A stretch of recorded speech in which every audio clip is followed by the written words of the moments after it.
Washington and the world from Tokyo on April 18, 1942, came the most startling war news since December 7th. News of the bombing by U.S. planes of the capital of the Empire of Japan. News soon followed by a statement from the President that the planes had taken off from a mysterious base identified only as Shangri-La. But what and where this Shangri-La was remained for a year a closely guarded military secret. And then in April 1943, when news came again from Tokyo, this time grim news, that the enemy had assassinated some of the brave soldier flyers who had soared to destiny from Shangri-La, it was finally revealed that mysterious Shangri-La had been a United States aircraft carrier, the now famous USS Hornet. To everyone in America who learned about Shangri-La, but especially to those workers who had built the Hornet and thus considered it their ship, the story of the Hornet has a special meaning. These were the men and women who, in 1940, had worked on her hull at Newport News, Virginia. Other thousands of them had rolled her steel in Gary and in Pittsburgh. Still others in Schenectady had built her great turbines, while Bethlehem, Pennsylvania had milled the close tolerances of her guns. Age or race or creed had made no difference. It was skill and speed, the effort and determination with which each worker made the big things and made the small that counted on the Hornet. She was launched in December 1940 ahead of schedule. One of the Hornet workers said, "She had character, that ship. She was rugged, built from the ground up like a heavyweight champ. She was a special ship to us because we had worked on her for over a year and a half. A man who builds a ship gets to have a pride in her, just as strong a pride as have the officers and men who take her into action. We knew that we had made her a good ship and that she would do a job wherever she would fight. And that's the way we felt about the Hornet." They finished fitting her out 9 months ahead of schedule. Thousands of products from workers and suppliers in every state of the land went into the Hornet. Almost every worker in the country was, in one way or another, a partner in fitting out the Hornet.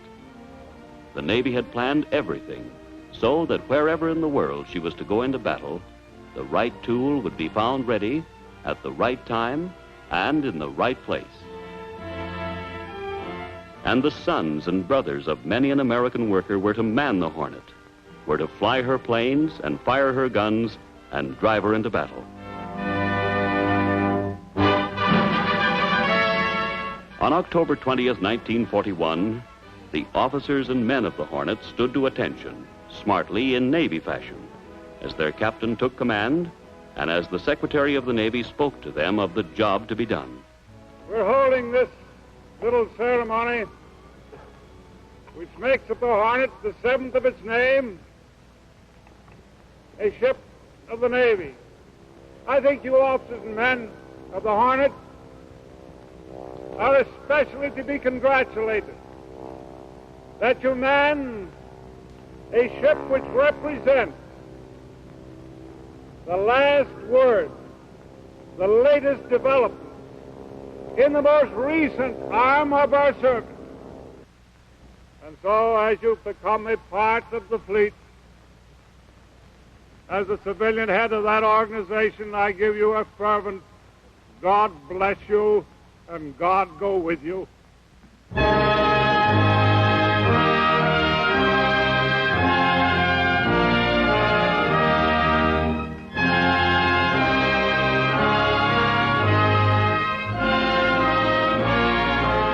Then at sea on her shakedown cruise came weeks of training, never-ending flight operations for the squadrons and for the ship's company. The Hornet, her planes and her men were learning to fight as a team, learning to rely on each other and on the machines American workers at home had built for them. The planes took off from dawn until dark, day after day, to fly patrols, to hunt for the enemy, but above all, to practice again and again the complex operations which combine air fighting with sea fighting. Landing at sea is a fine art, which depends on perfect teamwork between the pilot and the signal officer. Once in a while, a plane went into the gallery.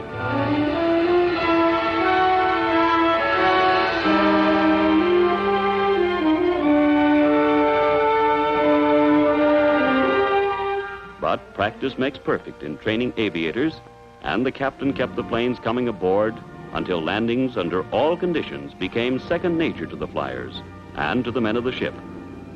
Hornet was getting ready to engage the enemy.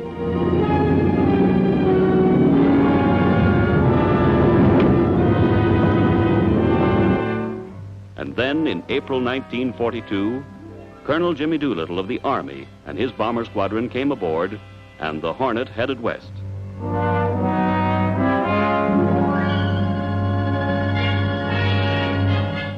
The 16 big B-25 bombers were lashed securely to the deck. The Hornet's men got along famously with the Army. They realized the importance of the Army flyer's mission. The sailors liked the idea of the colonel returning to the Mikado with Captain Mitcher's respects, a medal with which the Emperor had once decorated the captain.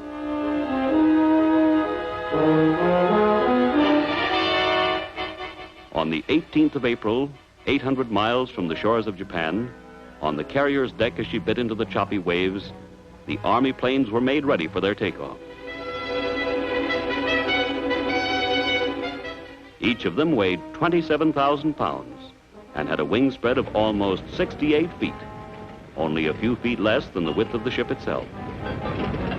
A crew member telling his part of the story later said, "On the takeoff, the wingtips hung over the port side, and on the starboard cleared the island structure by only 3 or 4 feet. The planes were airborne even before they reached the end of the flight deck.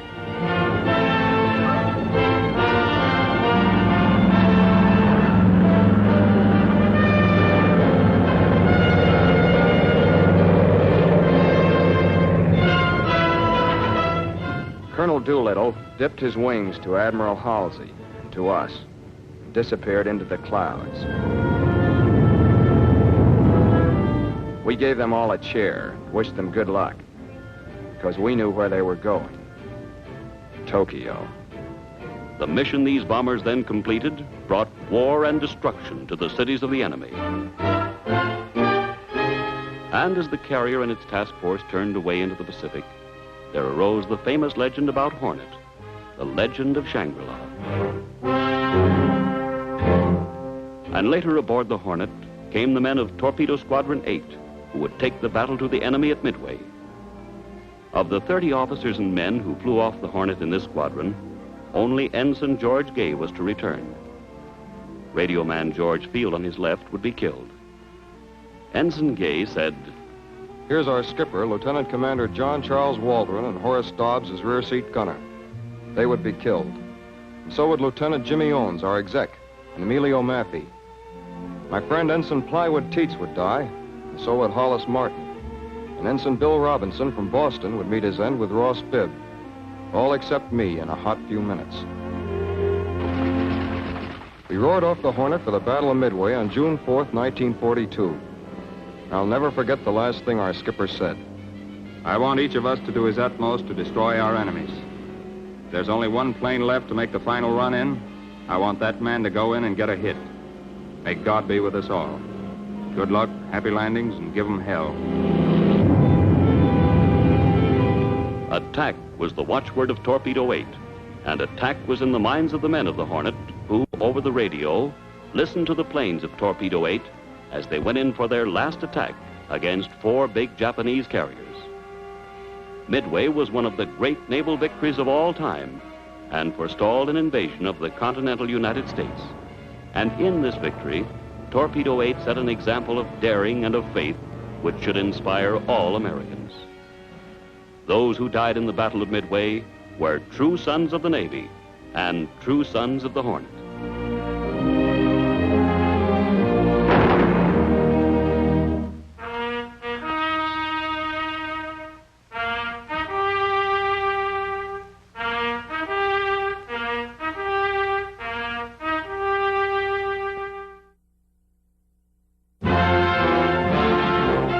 After Midway, Hornet seldom returned to its base at Pearl Harbor. She was always at sea, constantly searching for the enemy.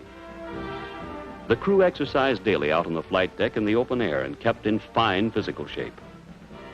For when you're on a fighting ship, you never can tell when you're going to need all the strength you've got. Gunnery officers went over the guns again and again, analyzing the lessons learned at Midway. For having tasted blood at Midway, each gun captain wanted his crew to be the best on the ship. There was seldom any time for loafing, always a job to be done.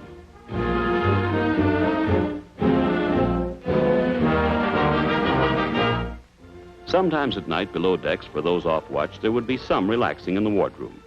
But elsewhere in the ship, the endless training would go on and on and on as they sought for an almost impossible perfection. And then it came. October 26, 1942, the day of the Battle of Santa Cruz. A sailor said, "We were at battle stations in Condition 1 long before dawn. Our planes took off in the half-light, just at daybreak.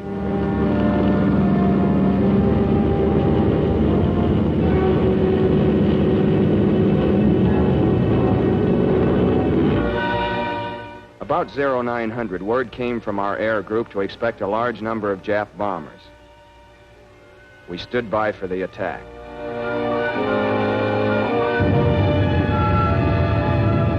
The first of the Japs came into range about 0930, and our gunners opened fire.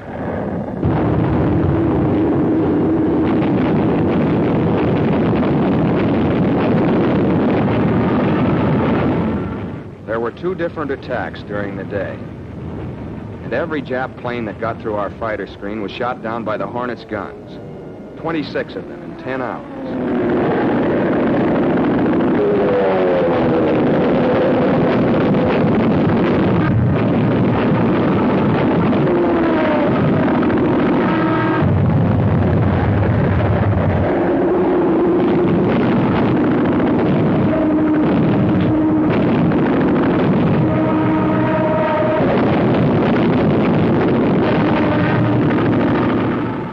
First wave, a torpedo on the starboard side had smashed our engine room. And in the second attack, the Japs hit us with everything in the book, bombs and torpedoes at the same time.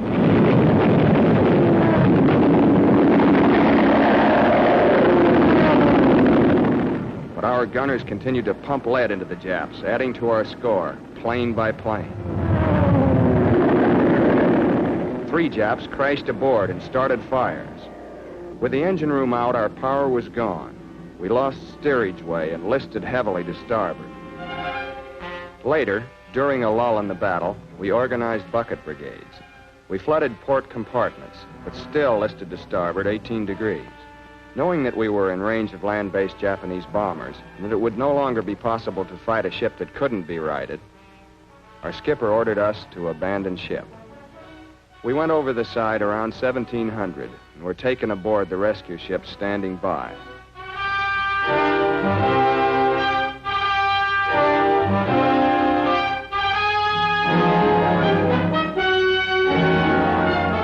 You could see our Hornet lying out there, deserted and sort of lonely. Somehow she seemed to struggle to stay alive. We hated to leave her, but the skipper knew best. And just as night came down, to make her death quick and merciful, our captain ordered our own gunners to shell her and torpedo her.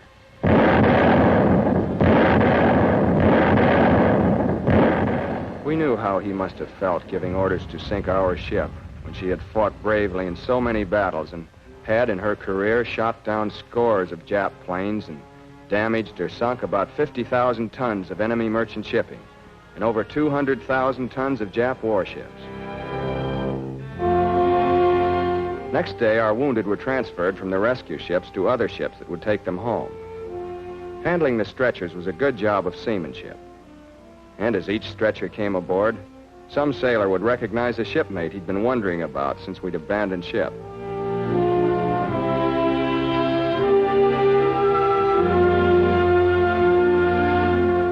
The Hornet was gone. She'd been our home for over a year. In her, we'd lost something that had been part of us. But she would be remembered no matter on what other ships we were to serve.